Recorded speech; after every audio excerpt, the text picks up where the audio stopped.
मेरे प्यारे दोस्तों, मेरी एक बात हमेशा ध्यान रखिएगा। मतलब मैं 2012 में 12 जून 2012 से मैं इस कॉम्पिटिटिव एग्जाम्स की फील्ड को पढ़ा रहा हूं, खासकर एसएससी वाली लाइन को, यानी जनरल कंपटीशन वाली लाइन को, जहां पे बच्चा इंस्पेक्टर तैयार होता है और लाखों बच्चे सिलेक्शन ले चुके हैं। हजारों डिपार्टमेंट जो हैं या हजारों जो वैकेंसी हैं, इनके थ्रू कोई सीपीओ के थ्रू सिलेक्शन लेके गया, कोई दिल्ली पुलिस में सब इंस्पेक्टर बना, कोई कहीं बना, कोई इंस्पेक्टर बना, कोई इनकम टैक्स बना, कोई कहीं बना। तो मैंने 2012 से 12 जून 2012 को मैंने पहली बार पढ़ाना शुरू किया था। तब से मैंने आज तक एक ही चीज महसूस की कि जो बच्चे शुरुआत में बहुत बोला करते थे, यानी जो बच्चे बिल्कुल सामने बैठते थे, जो बहुत होशियार थे। सर 25 ईयर हो गया आपका, 2012 से अब तक 25 साल कैसे हो गए? तेरा तो गणा ही कमजोर है, मैथ नहीं, तेरी तो गिनती घटिया है गधे। तो कहानी ये है, पढ़ा मैं बहुत सालों से रहा हूं, लेकिन इस फील्ड को मैं 2012 से पढ़ा रहा हूं। तो मैंने देखा कि जो बच्चे क्लास में बहुत ज्यादा बोलते थे, क्योंकि ऑफलाइन पढ़ाते थे, ऑनलाइन तो हमने 2020 में ही पढ़ाना शुरू किया। मैंने कैरियर 2019 में पहली बार ऑनलाइन बैचेज आए। तो मैं ये देखता था जो बच्चे होशियार रहते थे, बहुत ब्रिलियंट होते थे, वो शुरुआत में क्लासों में बहुत बोला करते थे, आगे से आगे बढ़ चढ़ के बोलते थे, खूब धड़ाधड़ बोलते थे, सवाल बोलो तुरंत आंसर देते थे। लेकिन आप विश्वास मानिए, जब 3 महीने 4 महीने 5-6 महीने कोचिंग के बीतते थे, तो धीरे धीरे क्या होता था, वो गुब्बारे की हवा निकलती रहती थी, निकलती रहती थी, निकलती रहती थी, निकलती रहती थी, निकलती रहती थी। और एक सर्टेन टाइम के बाद वो बच्चे मिलते थे। हाँ भाई, क्या कर रहा है? सर कोचिंग कर रहा हूं। कहाँ पे? सर अब फलां टीचर के पास कर रहा हूं। उससे पहले सर उस टीचर के पास कर रहा हूं। भाई कर क्या रहा है तू? 2-2 साल से कोचिंग ले रहा, तेरा सिलेक्शन नहीं हुआ।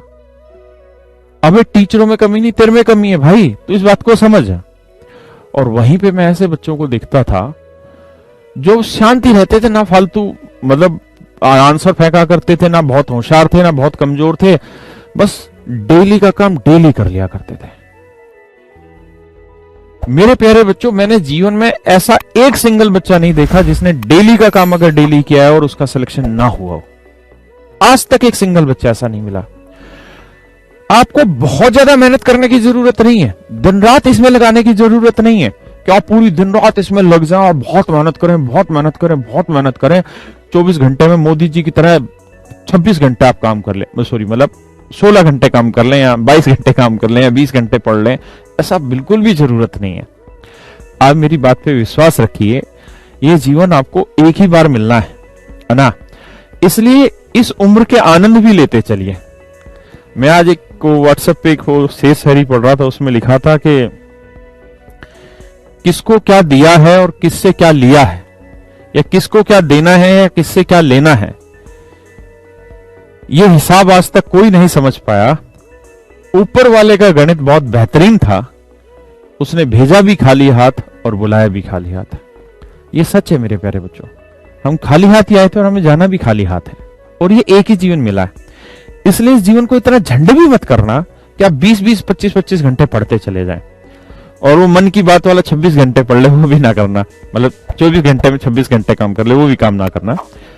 आप एक ही घंटा पढ़ें, आपकी बैठने की औकात, बैठने की हिम्मत, पढ़ने के लिए जो बैठते हैं उसकी हिम्मत एक ही घंटे की, तो आप एक ही घंटे पढ़ें, लेकिन उस काम को रोज कर लें मेरे बच्चों।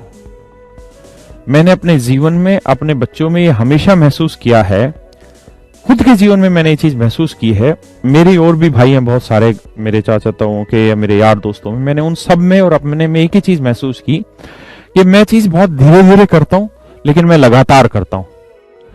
मेरे जो और मित्र भाई यार दोस्त हैं, वो चीजें बहुत तेज गति में विस्फोटक करते हैं, लेकिन उनकी गति कभी बहुत धीरे होगी, कभी बहुत तेज, कभी बहुत धीरे, कभी बहुत तेज, और उनमें से शायद बहुत सारे उस कामयाबी के स्तर को नहीं छू पाते। तो मैं आपको भी यही सलाह देना चाहूंगा कि एक ही दिन में आप बिल्कुल तोड़फोड़ के मूड में मत बैठना कि आज मैंने सब कुछ पढ़ लेना ना। अरे औकात आधे घंटे पढ़ने की, 1 घंटे पढ़ने की, वही पढ़ो यार, लेकिन उसको फिर कंटिन्यू करना। और उस 1 घंटे में ये वाली जो चीज है ना, ये बहुत शांत होनी चाहिए। इसका ध्यान उस लड़की की तरफ, उस लड़के की तरफ, उसकी प्रॉपर्टी पे या उस रिश्तेदार पे या किसी पे ध्यान नहीं जाना चाहिए। इसका दिमाग ये बिल्कुल शांत होकर सिर्फ 1 घंटे उस चीज पे ध्यान लगा दे। अगर आप जाके आज 20 ही मिनट इस ट्रिग्नोमेट्री को पढ़ना चाहते हैं जो मैंने पढ़ाया है, तो मन में एक तो ये वहम नहीं आना चाहिए, अरे ये बेसिक बात है, इसको क्या पढ़ना। मेरे भाई, ये अंग्रेजी जो कीड़े हैं ना, यही आदमी को बर्बादी की तरफ लेके जाते हैं। ये अंग्रेजी कीड़े दिमाग से निकालो।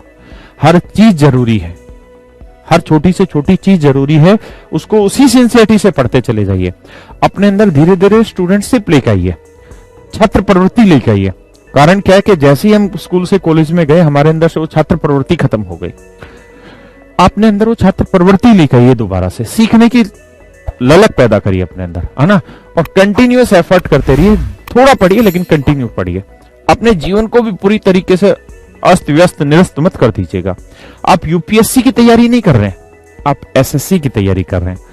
अगर आप यूपीएससी की तैयारी कर रहे हैं तो कैरियर प्लेटफॉर्म पे यूपीएससी के टीचर्स हैं और बहुत बड़े बड़े टीचर्स हैं, आप वहां तैयारी कर सकते हैं। उसमें शायद बहुत मेहनत की जरूरत होगी, उसके लिए वो टीचर आपको बहुत बढ़िया से बता पाएंगे। मुझे एसएससी का ज्ञान है, मैंने भी यूपीएससी की 2 महीने तैयारी की थी, मेरे बस की नहीं हुआ, मैं छोड़ के तुरंत आ गया, है ना। तो इसलिए मैं उस चीज की सलाह आपको दे ही नहीं सकता जिस रास्ते पे मैं मेरी खुद की जाने की औकात नहीं हुई। मैं इस चीज की सलाह आपको दे सकता हूं क्योंकि जिस मंजिल पे आप जाना चाह रहे हैं, जिस रास्ते पर आप जाना चाह रहे हैं, जो इंस्पेक्टर आप बनना चाहते हैं, वो मैं 2013-14 में बन के छोड़ के आ चुका हूं, एक्साइज इंस्पेक्टर, है ना। तो जो मंजिल आप पाना चाहते हैं वहां मैं पहुंच चुका हूं, यानी मैंने उस रास्ते के कांटे भी देखे हैं और उसके बाद जो फूल मिलते हैं वो भी देखे हैं। तो मैं उसके लिए आपको प्रॉपर